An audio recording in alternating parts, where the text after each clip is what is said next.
minha gente? Tudo bem?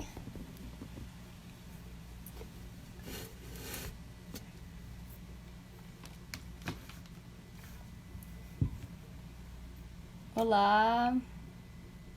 Oi, Mara! Oi, B! Como vocês estão? Oi, Laila! Júlio! Júlia, querida, tudo bem? Eu vou pegar meu óculos, espera aí, esqueci.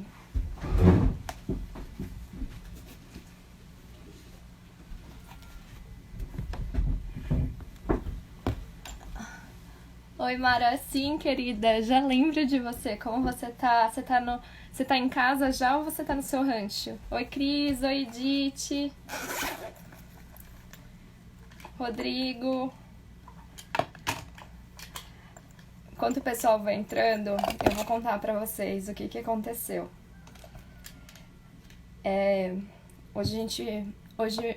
Ontem meu marido começou a abrir uma Mizu Style. Como que você chama? Obrigada, querida. Ah, já tá em casa, então dá pra gente marcar a nossa aula, né?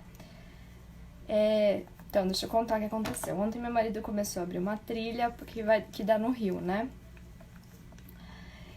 E aí hoje ele queria me mostrar essa trilha, então a gente foi cedo pra lá pra eu ver. Oi, Leia, querida. Assim, a trilha tá bem no começo, pra mim super difícil ainda andar, assim, é bem íngreme e tudo mais. Mas deu certo, eu fui, consegui ver o rio e tal. Só que na volta, a gente voltou pra casa tudo e a gente não percebeu que a gente tinha pegado carrapato. Não sei se vocês conhecem aqueles bem pequenininhos, chama miquinho, aqueles carrapato bem pequenininho. Só que eu não tava me coçando, então eu não percebi. Só que meu marido pegou um monte. E aí, por isso que eu me atrasei hoje. Mas tá tudo bem, a gente já tirou tudo. Tem dessas no mato. É um carrapato bem pequenininho, assim, muito, muito pequeno, tem que pegar com pinça, mas se deixar coça demais, tá? Então foi isso que aconteceu. Miquim, isso. Eu acho que eu falei miquim, né? Miquim, isso. Nossa, menina. É porque ali tem capivara, né? Nesse rio, anda capivara. Até tirei foto, depois eu posto pra vocês verem no Instagram. Da patinha e tal. E, enfim, mas foi isso. Na B não é fácil. Mas, nossa, enfim. Mas ele pegou... Ele pegou muitos, grudou. Em mim foram só 6. Bom, eu vou... Hoje, na verdade, a gente ia falar de América Central e do Sul, do Índigo. Não é UD ainda na Europa, a Europa ainda é depois disso. Só que eu tava estudando os textos... morar no mato é assim mesmo. Uma vez eu tinha pego... acho que foram 132. Até eu tive uma reação alérgica por causa disso, assim. Onde morde pernilongo já me dá uma super reação alérgica e pra mim é que nem criança, assim, não fala, não pode coçar, aí que me dá coceira. E aí eu peguei, né, em 2017 eu peguei 132 em 2017 eu peguei. E aí eu tive uma super coceira e eu fiquei com uma reação alérgica muito estranha, porque espalhava, assim, a coceira, assim, sabe? Foi muito estranho. Mas hoje foram só 6, assim, só nas pernas que começou. Mas meu marido pegou um monte, a gente tava tirando.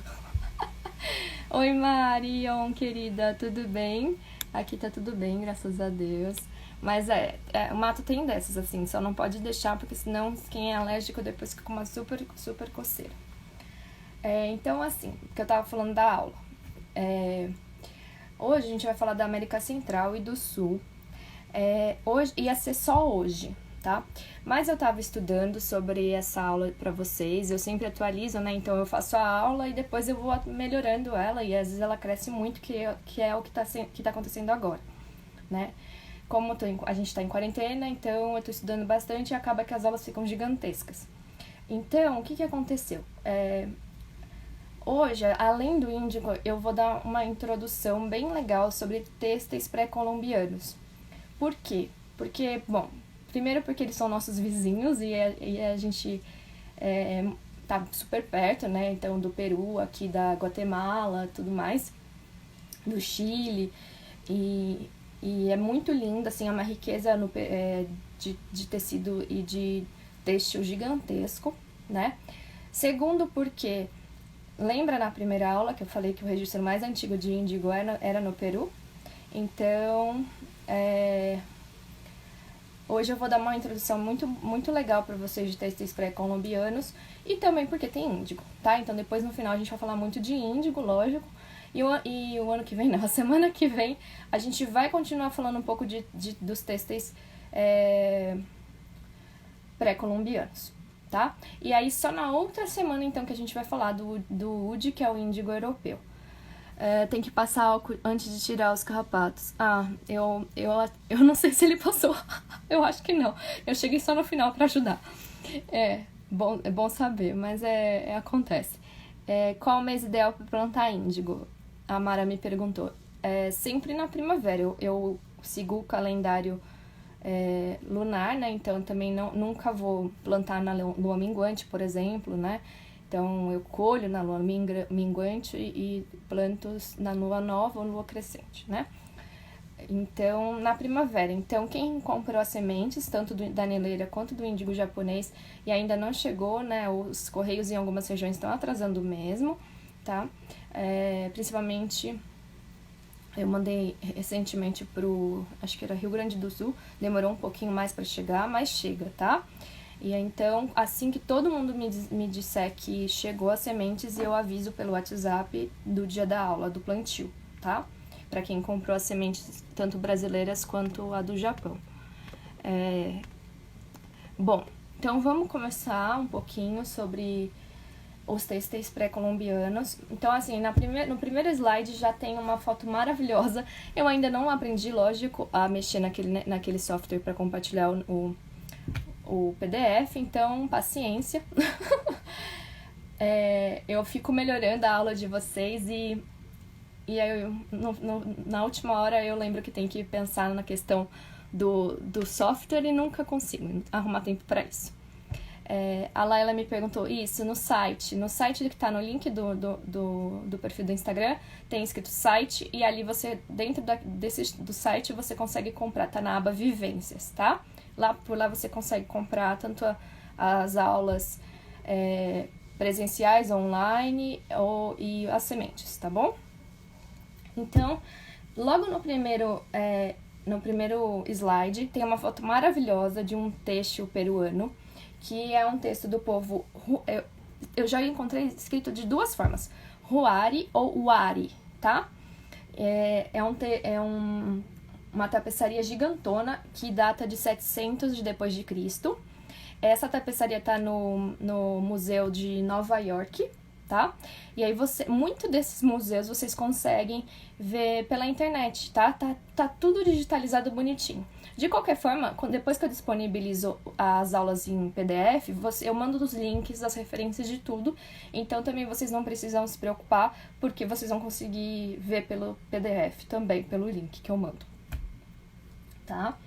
Então, vamos lá. Então, assim, eu vou rever umas coisas com vocês, só para vocês relembrarem, né? Ou quem já lembra, só, né? Para fixar. Então, a gente sabe até agora que a gente usou tecido para proteger o nosso corpo, né? Até então, porque a gente tá falando de antiguidade, a gente tava na Idade Média, então... Quando a gente tá falando normalmente, né, do comecinho do uso de tecido, do comecinho de quando as pessoas descobriram a agulha, descobriram como que se tecia, como descobriram o tear, enfim, a gente ainda estava meio falando sobre um início de uso de tecido para se proteger de intempéries, né, do frio. Então, o comecinho disso era para isso. Depois começou a ter símbolos, né, começou a ser referência de prestígio, de posição social e tudo mais. Mas o início disso tudo é o uso para cobrir de frio, de chuva, enfim, cobrir o corpo para se proteger, né. Então, o surgimento da primeira agulha de costura remonta a cerca de 20 mil anos antes de Cristo. Eu dei uma lida meio rápida e eu não achei nenhuma fonte confiável, assim, porque foi meio rápido mesmo. Mas depois eu mando para vocês qual foi o lugar que foi esse achado dessa primeira agulha e tal. Pelo que eu li, parecia que era uma região da França, mas eu não tenho certeza, então eu não vou falar nada, tá? Então, bom, posteriormente, então, depois que se descobriu a questão de uma agulha, que é datada de 20 mil anos, a gente está falando, então, do entrelaçamento de cordão que deu origem a tecido. Então, depois da agulha, da costura, com certeza como fala? Peles de animais, né? Enfim, depois a gente começou a pensar, né? Eu falo a gente, nossos ancestrais, começaram a pensar em torcer cordão, e aí de cordão, né, juntava cordões, e aí meio que intuitivo, né? Vamos dizer assim. Isso aconteceu, então, em diversos locais do mundo, tá? Então, quando a gente fala desse fazer, desse pensar, do tecido, da costura, ou mesmo do índigo, desde o começo, eu trago várias regiões, então vocês já perceberam que isso ocorreram em vários locais do mundo, né? Então, no Peru, este saber remonta a 10 mil anos antes de Cristo, tá? Com o uso do junco e, posteriormente, do algodão. Então, até aqui tudo bem para vocês? A gente falou, então, que o começo do uso dos tecidos, ou das peles, ou do couro, né? Das peles dos animais, eram para cobrir a gente das intempéries, para a gente se proteger de frio, de chuva, de vento. Depois isso vai agregando status, símbolos e tudo mais. E aí a gente falou da agulha de 20 mil anos. E depois de falar da agulha, então a gente falou do entrelaçamento dos cordões, que depois, posteriormente, dá origem a tecidos.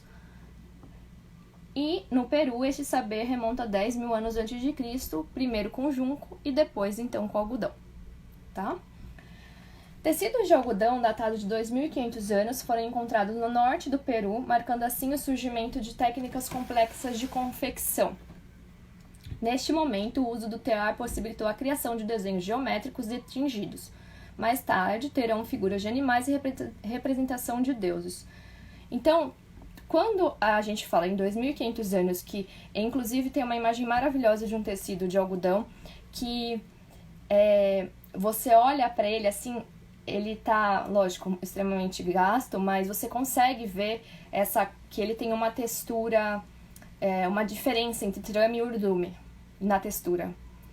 E aí, esse tecido, que é um tecido de algodão, ele é todo bege, tá?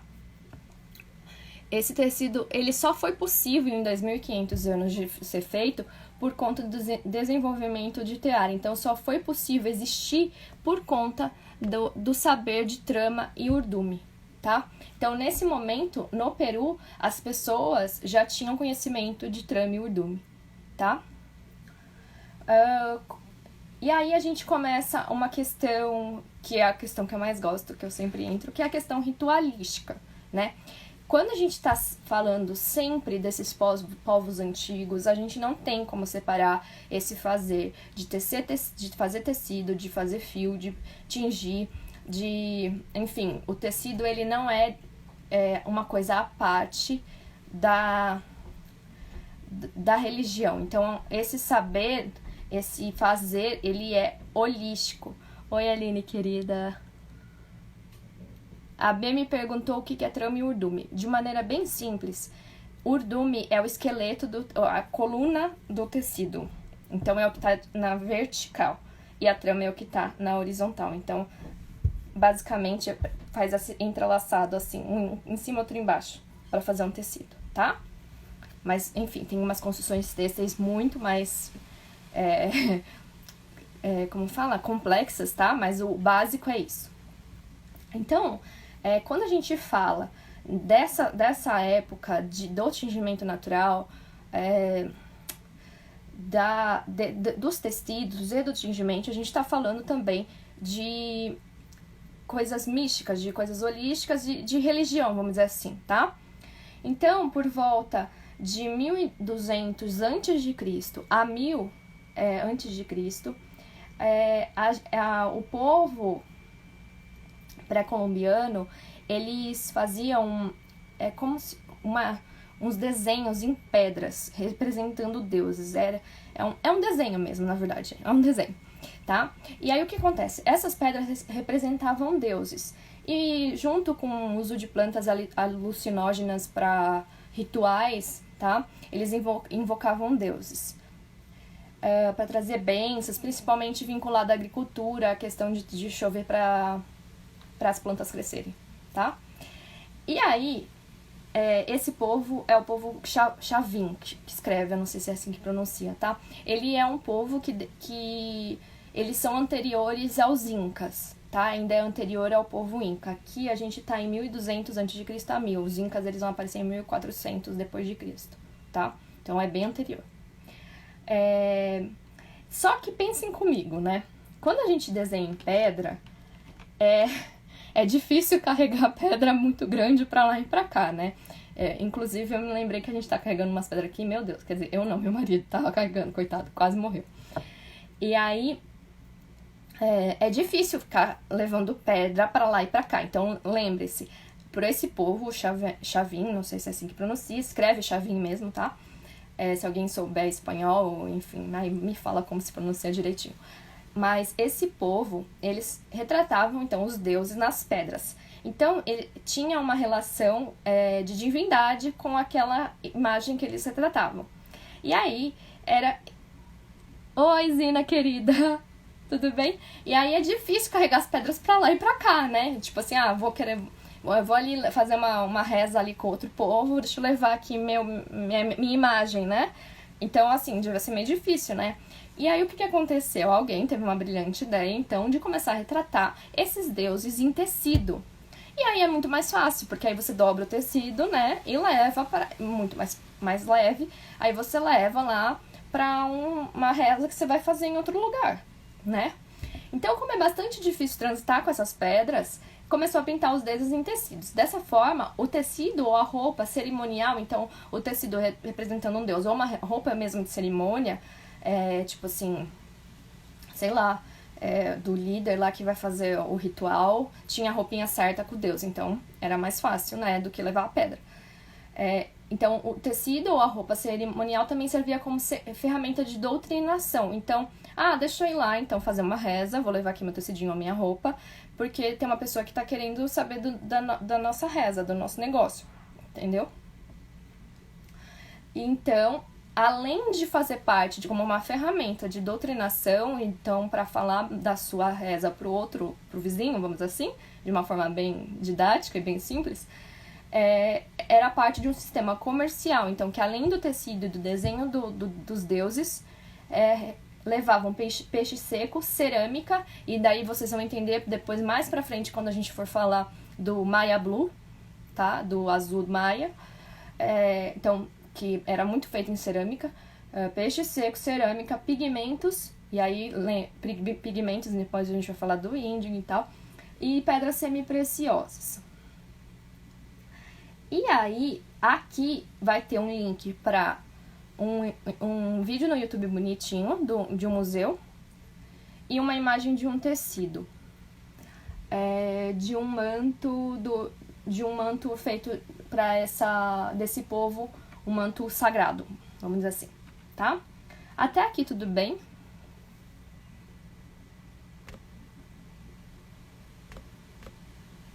Me avisem se tá tudo bem, se vocês entenderam, se quer que volte alguma coisa, senão eu vou passar pro próximo pro próximo slide. Vão me falando, tá? Alguma pergunta, alguma dúvida?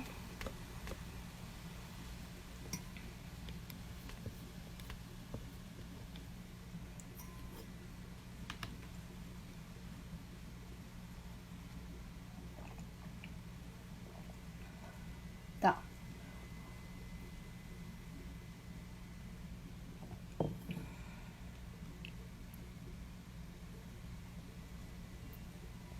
Tá, então eu vou continuar. Qualquer coisa vocês me mandam, e se eu conseguir ver, eu já respondo. Senão, assim, sempre que eu for mudar o slide, eu aviso se vocês têm alguma dúvida. Porque tem um delay também que eu já percebi. Então, de 800 a 200, na região do deserto do Vale do Ica, no Peru, esse lugar ele fica um pouquinho abaixo de Lima. Ele não é lá perto da Bolívia? É, Bolívia, eu acho, né? Deixa eu ver se não tô falando loucura de mapa. Isso, não é... Então, esse lugar que eu tô falando, o Vale do Ica, ele fica fica na reta de Lima, lá embaixo, mas não lá perto da Bolívia, exatamente. A Bolívia que é embaixo do Peru. Esse vale... Neste vale, né? Neste vale, desenvolveu um texto muito maravilhoso que impressiona, porque parece que tem 3 dimensões. Pra quem já foi pro Peru, é uma coisa que deve ter visto lá, porque é um tipo de bordado que ele fez tanto sucesso que ele até hoje influencia no fazer do manual do povo peruano, tá? Esse bordado chama paracas, tá? É o nome. E esse povo que habitou, né, os ancestrais que habitou esse local, esse vale, eles tiveram influência religiosa do povo Chavin, que a gente estava falando, tá? Então, por isso que eles retratavam nesses bordados seres sobrenaturais. Então, parece um pouco gente misturado com um deus, assim, os desenhos. Vocês conseguem ver, se olha assim, parece um pouco uma pessoa, mas ao mesmo tempo você vê que é um ser super místico, assim, sabe? São os bordados super coloridos, maravilhosos, e parece que tá em 3D, de tão grosso que, né, o bordado ele cresce, assim, tá? Deixa eu ver se eu não esqueci de nada. Bom, o povo que habitou esse lugar, não era um povo só. Então, quando a gente for falar, por exemplo, dos impérios, nos impérios pré-colombianos, né, dos incas, vocês vão perceber que não eram bastante gente, então não eram como se fosse uma São Paulo, vamos dizer assim. Eram muita gente e era falado vários idiomas, então assim, não era uma coisa homogênea, assim, sabe? Então, quando a gente fala disso, a gente acho que precisa ter um pouco de imaginação, de pensar que era muito rico de cultura, tá? Então, as pessoas que habitavam esse vale eram eram diversos, vamos dizer assim. Era super misturado, tá? Não era uma coisa assim, ó, é isso e pronto, tá?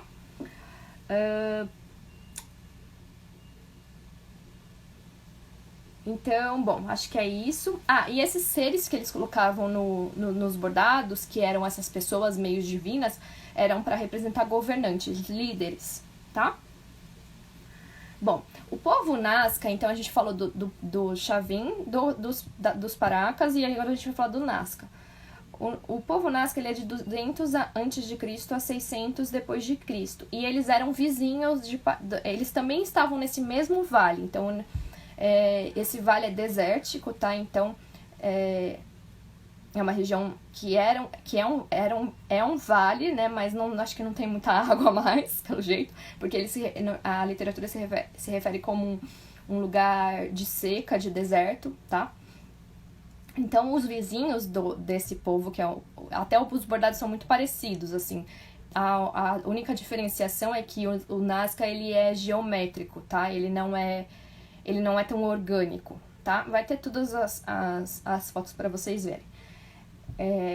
Então, nesse vale, esse outro povo, eles faziam esses desenhos, só que a inspiração deles era mais a fauna e a flora. Então eles retratam feijão, flor, tubérculos, como fala? Aí também tem uma questão meio que eu acho que é emprestado, né, dos seus vizinhos, que é essa coisa do homem divino. Então eles retratam assim, homem felino, homem, acho que não é raposa, homem falcão. Então eles têm a representação desses animais, só que eles também, quando vão representar seres sobrenaturais, eles misturam essas imagens de homem com animal, tá? Bom, deixa eu ver. E aí eu vou falar uma coisa muito legal, porque assim, eu sempre gosto de fazer essas referências, porque a gente tá falando, por exemplo, a gente tá falando dos nossos vizinhos aqui no Peru, e de uma época que é de 200 a.C. a 600 depois de Cristo, e eles vão, esse povo de Nazca, eles desenvolvem, aí entra a questão de tingimento, eles desenvolvem um tingimento por resistência, tá? Que nada mais é, de uma forma bem simplória, o tie-dye. Uma das resistências que pode pôr no tecido, tá? Não é só essa que existe milhares de outras. É o tie-dye, que na verdade você aperta o tecido, ou enrola, ou coloca um elástico, um barbante, né? Ou você alinhava, que seria o shibori japonês, que é um tipo de tingimento por resistência. Então, esse povo de Nazca, eles já começam em 200 a.C. a desenvolver esse tipo de tecnologia de tingimento, tá? E já aparece no trabalho deles, tá? O que é muito lindo de pensar, porque, vamos pensar, o que tem por resistência no mundo? Tem aqui no Peru, então, tem o batik na África, e lá no Oriente, né, tem no Japão vários tipos, o katazome, o shibori, o itajime, enfim. Então, vários lugares do mundo fizeram coisas muito parecidas, né? E claro, parecido em questão estética, né? Se você olha e fala assim, olha, eu acho que isso foi um tingimento por resistência. Mas aí as questões envolvidas, culturais e religiosas e holísticas, cada povo dá uma explicação, tá? Bom, e aí o primeiro império andino foi aí os Wari, que é a imagem que eu coloco no primeiro slide, que é uma tapeçaria de 700 depois de Cristo, isso, que está no Museu de Nova York. E aí esse foi o primeiro império pré-colombiano, que é chamado de primeiro Império Andino, que é esse povo Wari. Aí tem várias matérias legais, bem recentes, de 2003, 2000 e poucos, que eu coloco para vocês lerem, sobre achados desse povo, tá? Bom, vamos lá. Aqui os textos lembram um boro japonês. Então a imagem que eu vou pôr para vocês parece um patchwork, que na verdade nada mais é que um monte de tecido de diversos tingimentos, e lógico, tingimento natural, azul, de índigo, de outras cores, vermelho de cochonilha e tal, enfim, um monte de pedaço de tecido juntando e formando um grande tecido novo, tá? Que olhando esteticamente me lembra muito o boro japonês, tá? Mas a gente tá falando do primeiro império andino aqui nos nossos vizinhos peruanos, né? E isso é muito legal de perceber também, tá? Então esse povo, ele vai de 700 depois de Cristo a 900 depois de Cristo. Então junções de tecidos azuis e outras cores, estampados por resistência ao liso, ou feito tipo um tie-dye, né? Que eles juntaram pedaços assim, ou lisos, eles juntaram todos e fizeram um tecidão, que é bem bonito. Então, eles, né, esse povo, o Ari, se estabeleceram nas terras altas do sul do Peru e tinham bastante influência religiosa que os possibilitou conquistar grande parte do território peruano, tá? Aí vai ter um vídeo para vocês assistirem também, e até aqui vocês têm alguma questão, alguma dúvida que vocês querem perguntar, que eu falei muito rápido, vocês não entenderam, me avisa.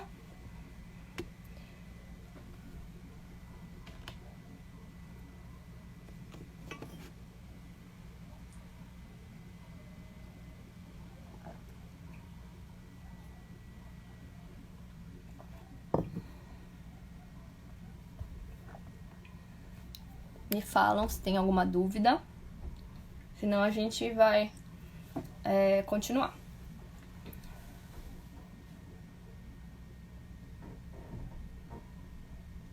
A Mara falou que tá tudo bem. Tudo bem pra todo mundo? Com alguma dúvida?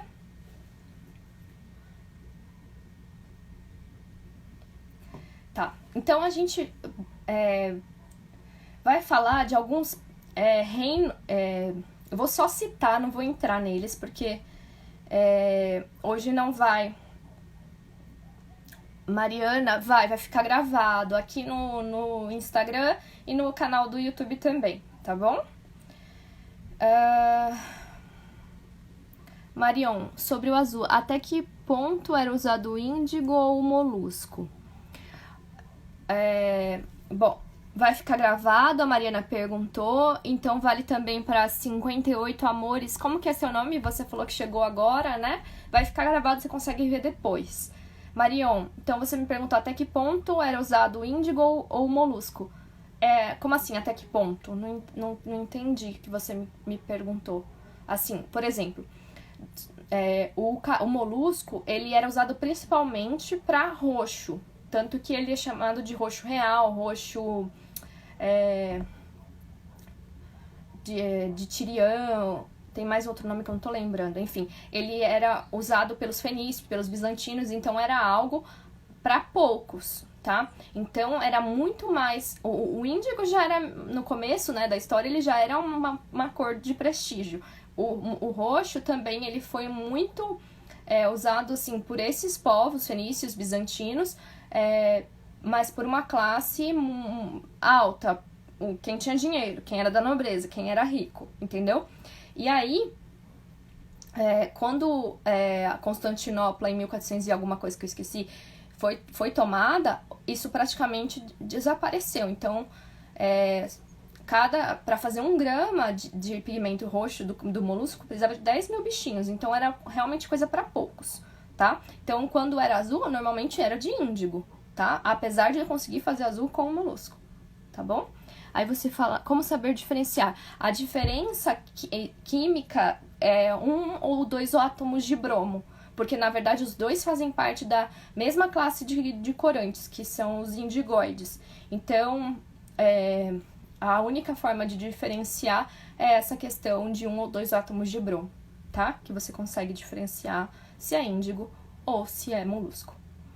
Aí tem um grande problema que já teve uma questão de confusão, porque se você tingir com índigo e lavar seu tecido com águas salinas, né, ou água aqui do mar, enfim, aí você acaba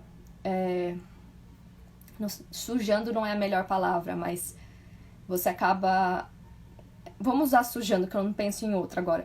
Você acaba sujando seu tecido e aí é possível achar que é feito de molusco e não de índigo, mesmo que foi tingido com índigo.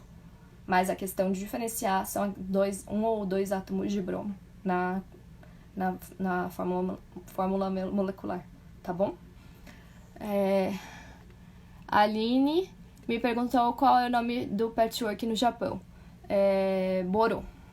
Boro em japonês é trapo. Então, são tecidos, um monte de tecidos grudadinhos com um alinhavo, que é o sashiko. Então, o bordado é sashiko. A peça com bordado sashiko é boro, tá? Auxiliadora manchando. Não é manchando. Ele não mancha, mas a composição química do tecido muda. Então, como você deu... Do tecido não, né? Do tingimento, na verdade, né? Então, ali vai ficar resquícios de átomos de bromo por conta da água salina. E aí é possível, na análise, o pesquisador ficar em dúvida se era feito de tingimento molusco ou de tingimento planta índigo. Deu? Então, eu vou continuar aqui. Os reinos anteriores, então, de 900 depois de Cristo a 1400 é o Império Inca, né? O Império Inca ele é 1438 que ele começa. Se eu não tô enganada. É 1400, acho que é 1430 e alguma coisa. E ele acaba em 1533. Ele não dá nem 100 anos de império. O Império Inca. Então, os reinos anteriores ao Império Inca, que vai de 900 depois de Cristo a 1400, com o declínio do povo Huari, né, ou Huari ou Huari, são duas formas de escrever e eu não sei como se pronuncia ao certo, quando cai essa sociedade Huari, que era bem grande, bem poderosa e extremamente religiosa, por isso que conseguiu expandir os territórios, quando eles caem, acaba formando organizações regionais. Então, são vários povos que aparecem, tá? Então, vamos lá. Tem... Nossa, eu tô bem ceguinho, deixa eu aumentar aqui. E olha que eu tô de óculos.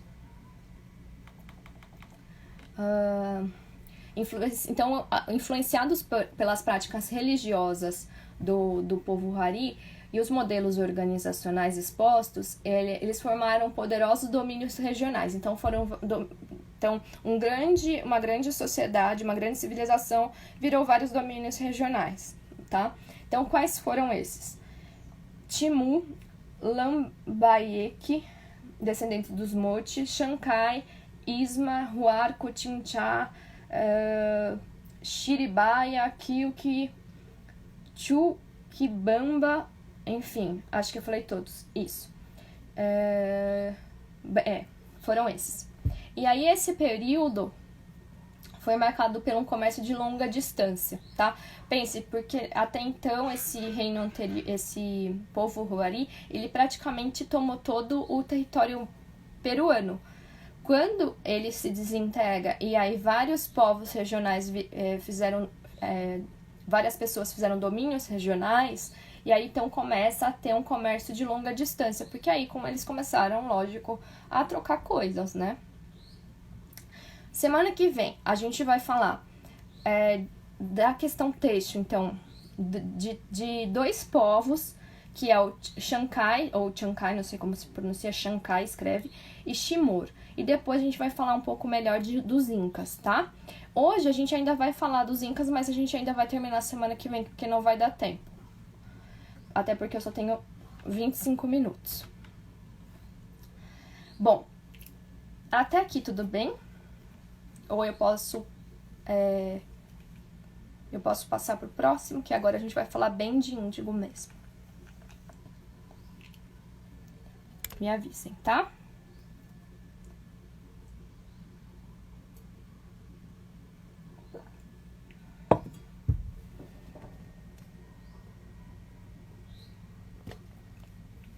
Tudo bem?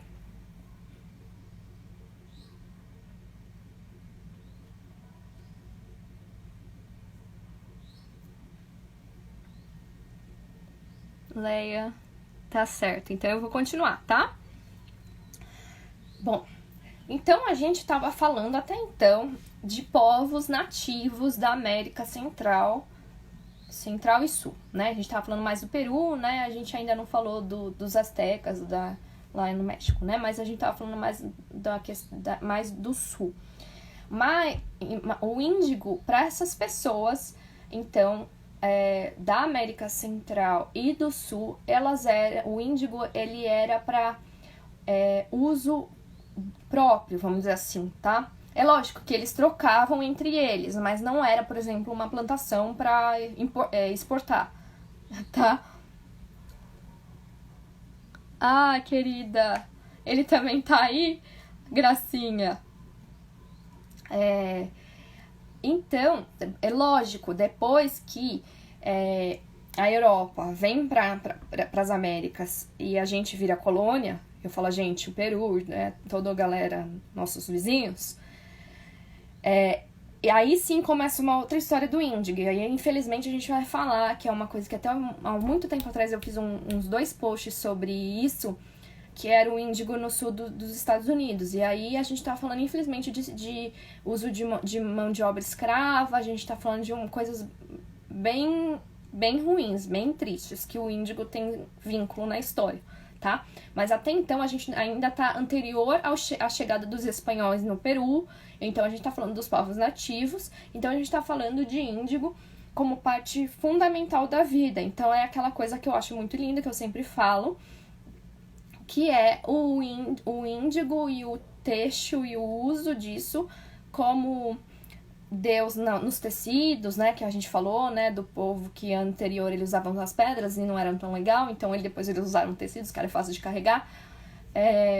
Então a gente tá falando de índigo agora, né, especificamente de índigo, para uso próprio e para comércio com um outro povo, mas ainda nativo, né, a gente não tá falando de exportação.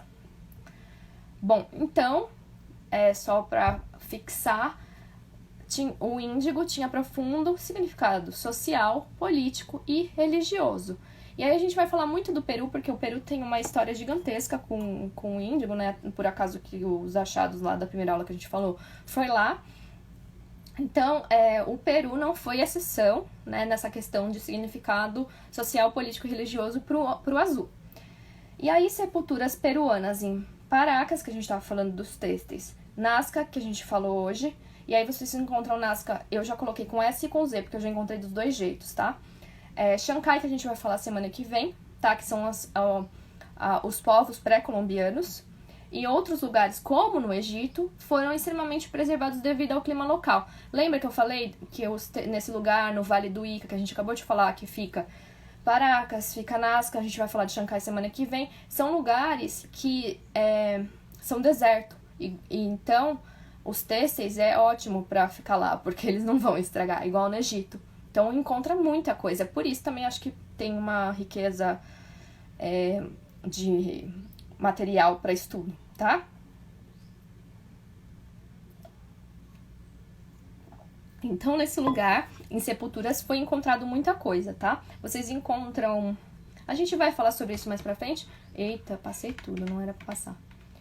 A gente vai falar sobre isso mais pra frente. Ah, era aqui mesmo. Mas no Peru tem um museu têxtil muito bonito, tá? As referências estão aqui. Eu usei muito desse material para fazer a aula de vocês hoje. Os primeiros exemplos são de algodão e posteriormente de fibras de camelo, tá?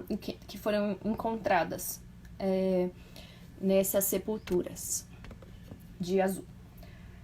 Esses achados mostram que desde 1700 a.C. a população já havia desenvolvido todo tipo de tecelagem conhecida e avançadas técnicas de tingimento.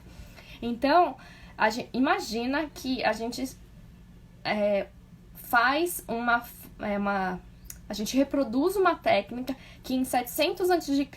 as pessoas já sabiam, elas já tinham inventado. A gente não é nada inovador, né? Até tem no começo dos slides tem um tecido, que é um tecido bege, que vocês vão ver. Eu não lembro agora de qual que é o povo, deixa eu ver aqui. Esse tecido, deixa eu voltar aqui que eu esqueci de qual povo era. Esse tecido, ele foi feito de uma técnica, eu até esqueci de falar pra vocês na hora que eu falei dele. Do Chavan, é isso? Do Chavin? Do pessoal do Chavin? Depois eu vejo o povo certinho qual eu esqueci. Mas esse tecido é um tecido que vai estar numa slide, ele é um tecido inteiro bege. Esse tecido ele foi feito com uma técnica que é de negativo. Então, é uma técnica que tá bem na moda ultimamente, que nada mais é que você, em vez de você, por exemplo, estampar alguma coisa, você usa aquele molde como um negativo. Então, você vai fazer uma sombra, né? E tá super na moda agora, entre os tintureiros naturais, fazer essa técnica. Só que essa técnica, ela é super, super, super ancestral, ela é super antiga. Eu não tô conseguindo achar a data aqui, que eu já me perdi toda. Mas enfim, é uma coisa extremamente antiga. E aí quando eu vi essa foto, eu falei, nossa, às vezes a gente se acha assim, super, oh meu Deus, tive um insight. Não, você teve uma conexão ancestral aí com alguém que baixou tá aí perto de você te cochichou pra você fazer isso, porque você não tá inventando nada, só tá, enfim, tendo uma intuição, uma conexão divina, só isso. Enfim, foi uma coisa que eu lembrei agora.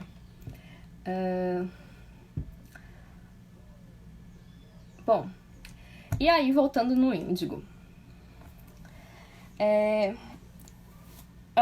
Vivi, eu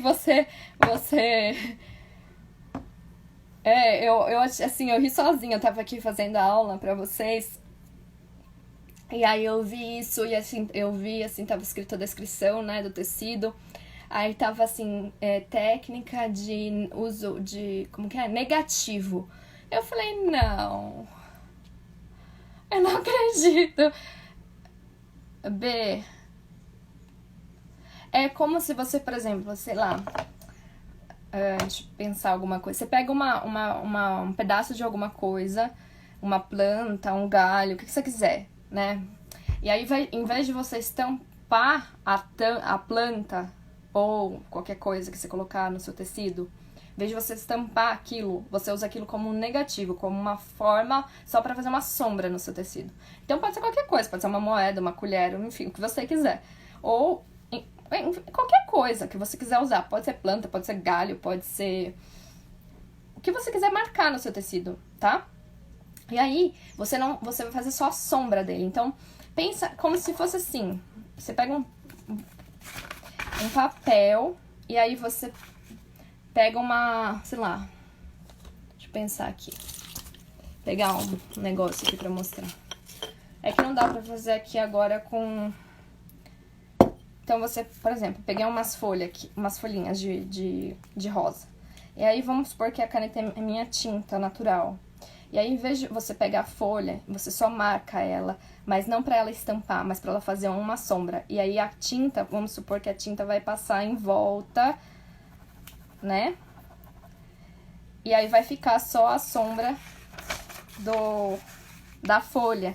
Então, onde é azul da minha caneta é como se fosse o tingimento. E o branquinho da folha é a marca, a sombra, o negativo, tá? Entendeu? É isso. E aí, quando eu vi esse dado, desse tecido maravilhoso, acho que ele é de 700 a.C., sei lá, nem lembro mais.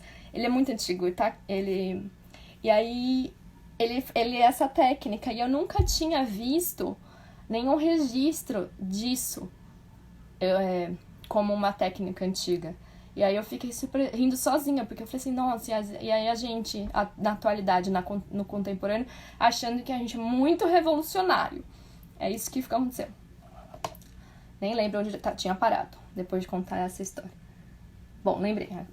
Então, aqui, esses achados de algodão e posteriormente de fibras de camelo, nos mostra então que em 700 a.C. as pessoas já tinham todo tipo de desenvolvimento e de conhecimento de tecelagem que a gente usa até hoje, tá? A coxanilha liderava o campo, porém, como o índigo estava nos bordados e nos tecidos tingidos, como ele era, vamos dizer assim, a coxanilha era o que mais aparecia, só que o índigo ele estava bem na segunda posição. Como ele era ele era mais raro, aliás, como ele era menos comum, mais raro, aqui a gente já está falando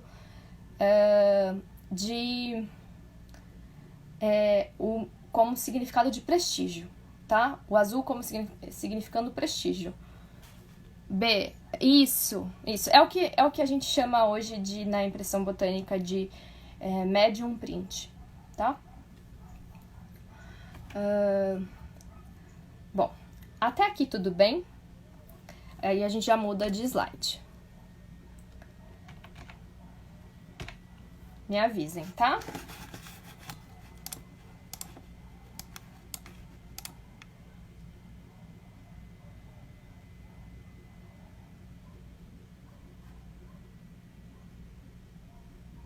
Tudo bem?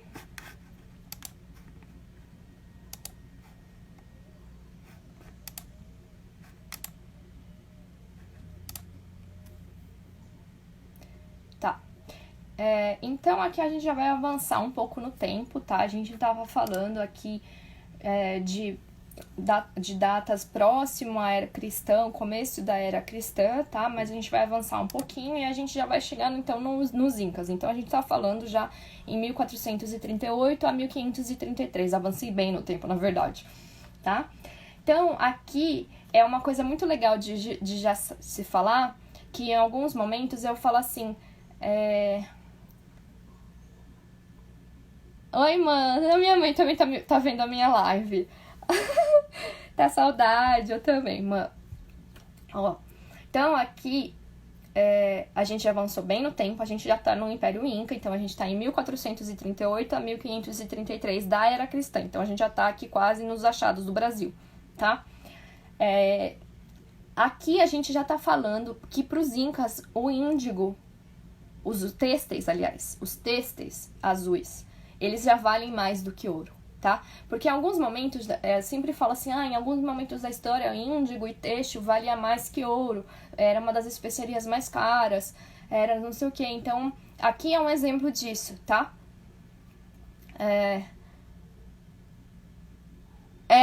Sim, Cris. É que, na verdade, é só não é exatamente a mesma estética do medium print, mas é a mesma ideia do uso como um negativo, tá? Usando o negativo, quando a técnica de usar algo como negativo, é isso que eu quis dizer, tá? Se você olhar para esse tecido que eu tô falando, que na verdade ele é de 1000 a.C., não de 700, ele é mais antigo, ele não parece o medium print que a gente faz hoje, porém,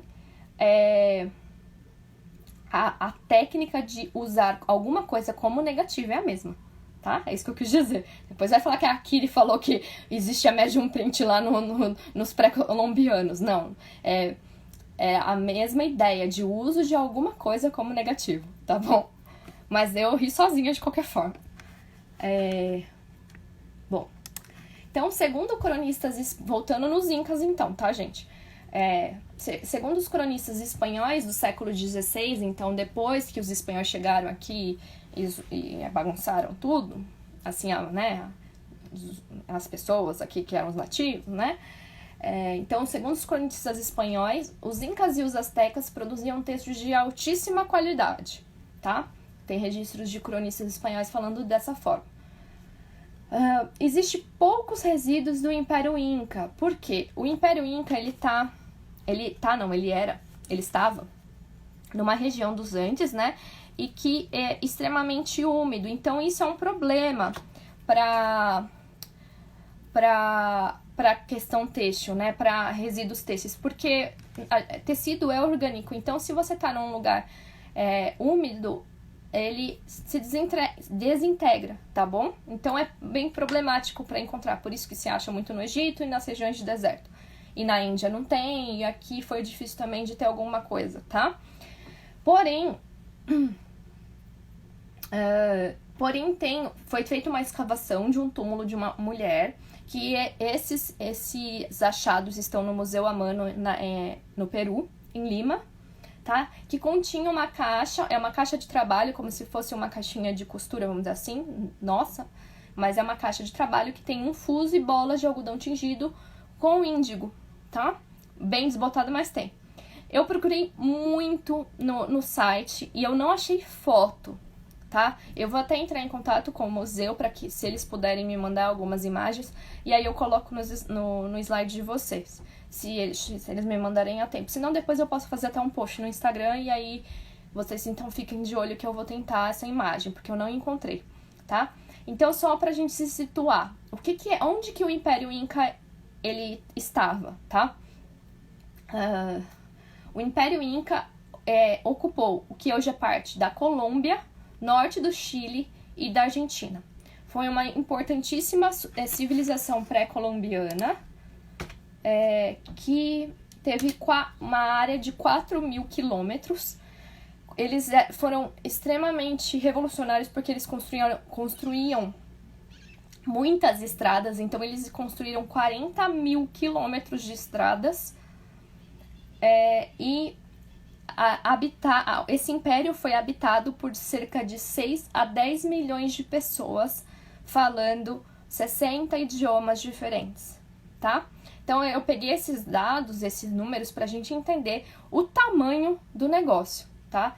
6 a 10 milhões de habitantes é maior que São Paulo. Acho que São Paulo tá o quê? Com 5 milhões? Eram quase 2 São Paulo, tá? Então não é à toa que quando eu falo dos Incas era tipo, era mesmo, tá? Então esse túmulo, né, que foi encontrado essa caixa de trabalho com esse fuso e essas bolas, está no Museu Amano em Lima, tá? É um museu de têxteis pré-colombiano. Já passando para os astecas, então os astecas quem eram? Eles tá lá no México, tá aí do século XIII, por volta de 1325, é um pouquinho anterior ao Império Inca, tá? E aí o México trata, quando eu falo desses índigos aqui na América, a gente tá falando mais do gênero Indigofera, tá? E suas diversas espécies, porque é o que ocorre entre os trópicos. Tá bom? Não tô falando de índigo japonês, não. Tô falando de anileira e anil.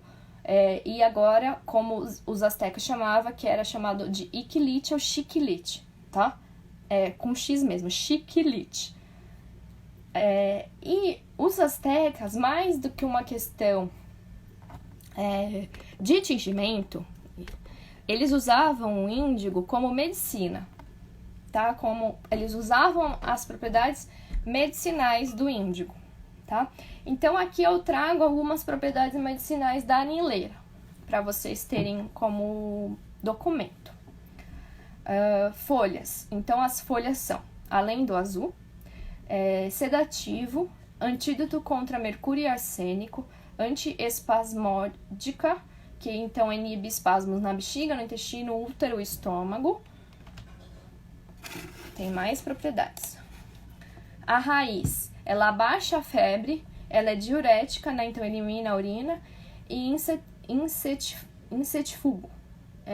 Afugenta e espanta insetos, tipo um repelente, acho que pode ser a palavra, tá? Então, os astecas usavam dessa forma, o índigo. Oi, Érica, tudo bem, querida? Que bom que você chegou. Tudo bom? Ana, da Komorebi Translation. A Ana, ela é tradutora de japonês. Quem precisar de tradução, tá? Bom, então, aí, até aqui tudo bem?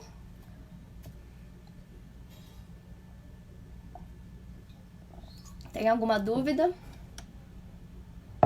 Posso passar?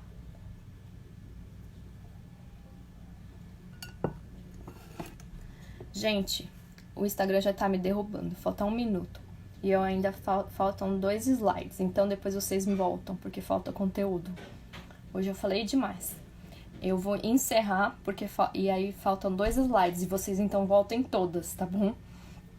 Eu falei demais. Já volto.